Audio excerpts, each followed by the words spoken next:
Online class में आपका हार्दिक स्वागत एवं अभिनंदन।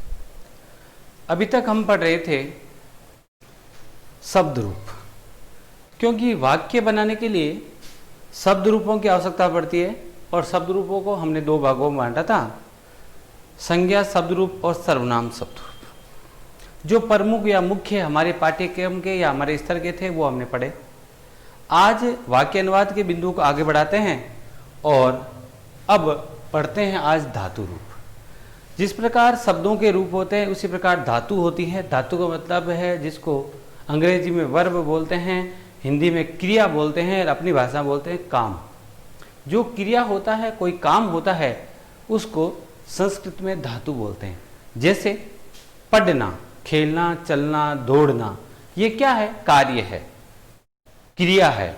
इसको संस्कृत में जो संस्कृत शब्द है उसको बोलते धातु। जैसे पठ, पठ का मतलब क्या होता है? पढ़ना। तो ये पठ है वो एक धातु है। धातु में हमेशा क्या जुड़ता है? लकार जुड़ता है, विभक्तियां नहीं जुड़ती। जब वाक्य बनाएंगे तो हमें वाक्य बनाने से पहले कुछ धातुओं का ज्ञान होना चाहिए, उनका हिंदी अनुवाद होना चाहिए। पठ का मतलब क्या होता है? पढ़ना। जैसे वहां वाक्य आएंगे, राम पुस्तक पढ़ता है, तो पढ़ता है, पढ़ना को संस्कृत में क्या कहते हैं? पढ़। तो इस प्रकार पढ़ना को क्या कहते हैं? पठ। तो ऐसे हिंदी के वाक्य में जो क्रिया है, धातु है, उसको संस्कृत में क्या कहते हैं, उसका ज्ञान भी आपको ज्ञान होना चाहिए और याद होना चाहिए। इसलिए आज मैं पहले कुछ मुख्य मुख्य धातुएं हैं जो हमारे रोज के जीवन में काम आती है, उनको लिखता हूं और उनके साथ में उनकी हिंदी अनुवाद लिखता हूं, ताकि आपको जब वाक्य रचना करेंगे या किताब पढ़ेंगे या बोलचाल की भाषा में कभी कोई संस्कृत बोलने का कार्य होगा तो उनकी आवश्यकता पड़ेगी। इसके बिना हम संस्कृत के वाक्य नहीं बना सकते, संस्कृत बोल नहीं सकते, पुस्तक नहीं पढ़ सकते। तो मैं कुछ धातुएं और उनका अर्थ लिख रहा हूं, आपको कॉपी में उतारना है। पठ, पहली धातु क्या है? थोड़े बड़े लिखता हूं ताकि दिखने में सुविधा रहेगी। पठ का मतलब होता है पढ़ना। चल, ले हलंत है, चल का मतलब होता है चलना। हंस, हंस का मतलब होता है हंसना। धाव, धाव का मतलब होता है दौड़ना।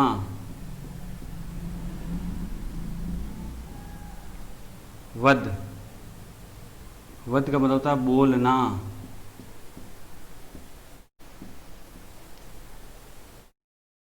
क्रीड, क्रीड का मतलब होता है खेलना।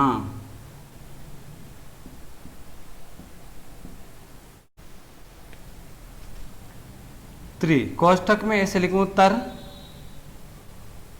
मेन धातु है वो त्रि है, जैसे काम अपन तर में लेंगे, कोष्ठक में जो लिखूं उसको प्रयोग करना, याद करना। तर का अर्थ होता है तैरना, पानी में जो तैरता है वो। लिख, लिख का मतलब होता है लिखना। जब वाक्य बनाएंगे तो इनके बिना हम वाक्य बना नहीं सकते। ठीक है, ऐसे है।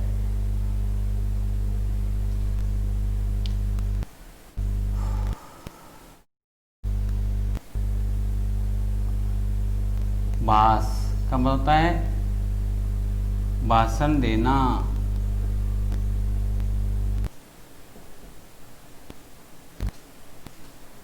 गच का मतलब होता है जाना। आगच का मतलब होता है आना। पत का मतलब होता है गिरना।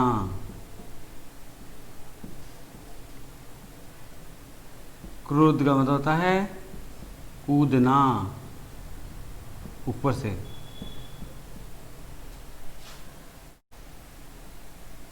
नए का मतलब होता है ले जाना।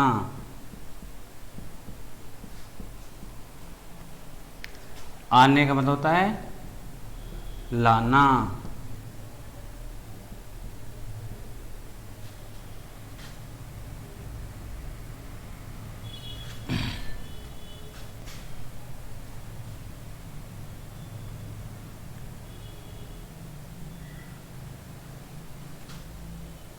पिब का मतलब होता है पीना।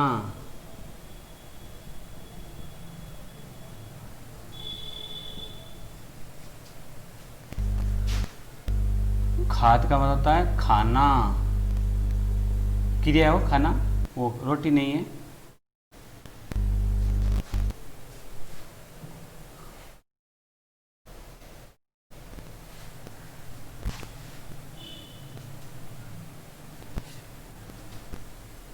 शिप का मतलब होता है फेंकना।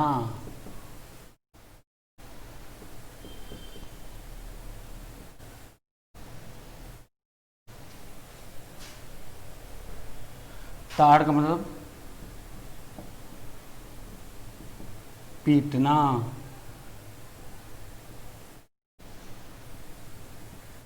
कथ्य का मतलब होता है कहना।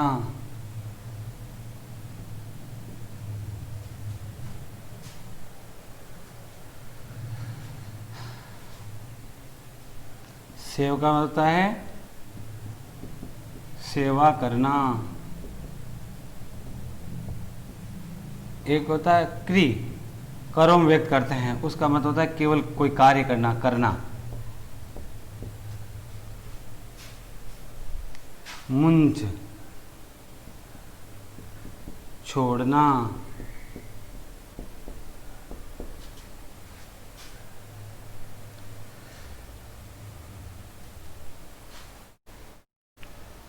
सह, सहन करना।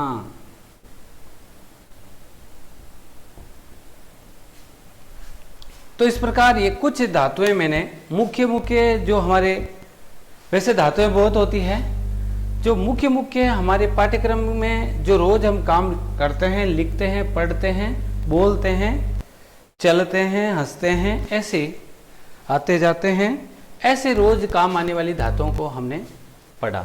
इन धातुओं का प्रयोग कहाँ होगा? लकारों में। इसलिए अब लकारों का अध्ययन हमें करना होगा।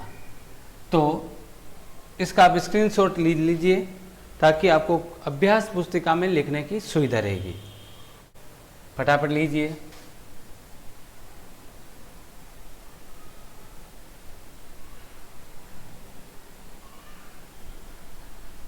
अब हम इन धातुओं का कैसे प्रयोग करते हैं वो सीखेंगे। जैसे एक वाक्य होगा, राम पढ़ता है, तो काम क्या है? पढ़ना। पढ़ना क्या कहते हैं? पठ। तो आपको पता चलेगा कि भाई पठ का मतलब होता है पढ़ना, तो वहां पठ धातु का प्रयोग होगा। राम पीता है, तो पीना क्या कहते हैं भाई? पिब। तो आपको पता है पिब ने पीता है। राम जाता है, तो जाना क्या कहते हैं? गच्छ। तो आप गच्छ में कोई लकार लगा दोगे। ये धातुएं होगी, इनमें आप लगाएंगे लकार। तो संस्कृत में 10 लकार कुल होते हैं, जिसमें से हमारे पाठ्यक्रम में 10वीं क्लास तक, 6ठी क्लास से लेकर 10वीं क्लास तक जो है वो 5 लकार है। 5 लकारों का हम अध्ययन यहाँ करेंगे। तो 5 लकार अलग अलग जगह कहाँ किस लकार का प्रयोग होता है वो हम लिखेंगे। और 5 लकारों का क्रम से नाम है लट लकार, लिट लकार, वैसे आपने नाम सुना होगा। 3 नंबर पर है लंग लकार, 4 नंबर पर लोट लकार और 5 नंबर पर है विधि लिंग लकार। तो ये 5 लकार हैं जिनका हम अध्ययन करते हैं। ये लकार अलग अलग जगह अलग अलग प्रकार के होते हैं। तो मूल 5 है, 5 के 1-2 और भेद है। इनका प्रयोग कब होता है वो हम सब लिखेंगे। तो पहले मैं आज लिखता हूं एक लकार, वो है अस धातु। कौन सा लकार? अस धातु, लट लकार।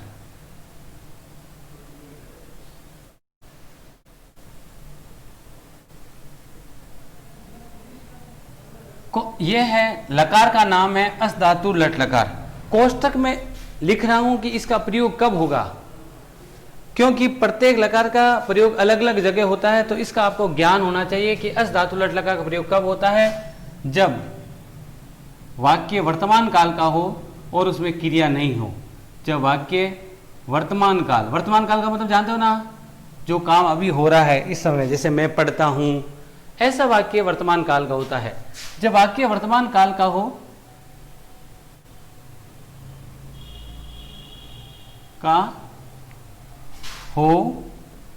तथा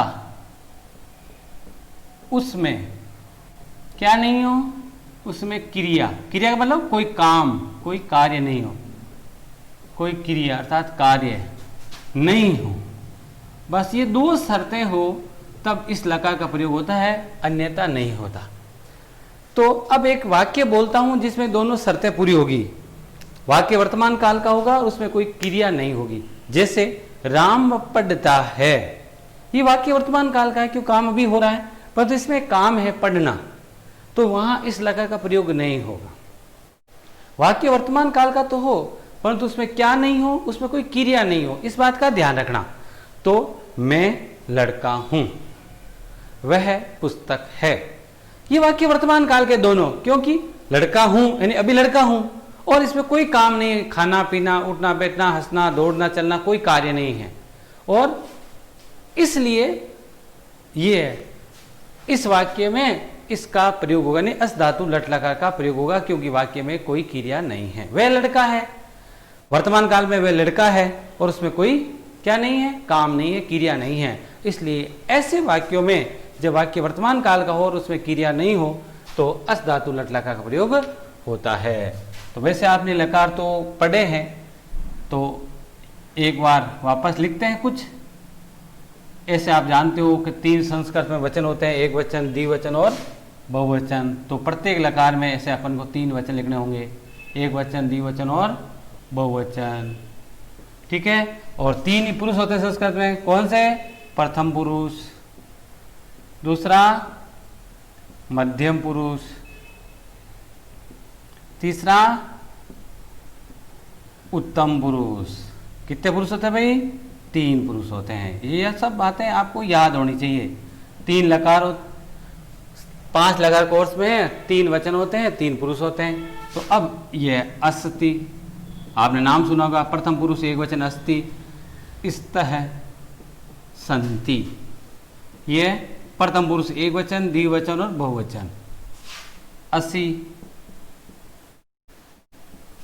स्थः, स्थः, ये मध्यम पुरुष का द्विवचन और बहुवचन।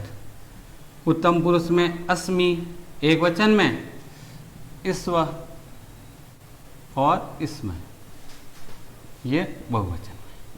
तो इस प्रकार यह है अस धातु लट लकार। प्रत्येक लकार में इसे 3 वचन होंगे, एक वचन, द्विवचन और बहुवचन, और 3 ही पुरुष होंगे, प्रथम पुरुष, मध्यम पुरुष और उत्तम पुरुष। इस प्रकार प्रत्येक लकार में ये 9 पद या शब्द होंगे जिनको हमें याद करना पड़ेगा। इसका प्रयोग तब होगा जब वाक्य वर्तमान काल का हो, क्रिया नहीं हो। आज की वीडियो में बस इतना ही, बाकी लकारों का अध्ययन आगे वाले वीडियो में करेंगे। धन्यवाद।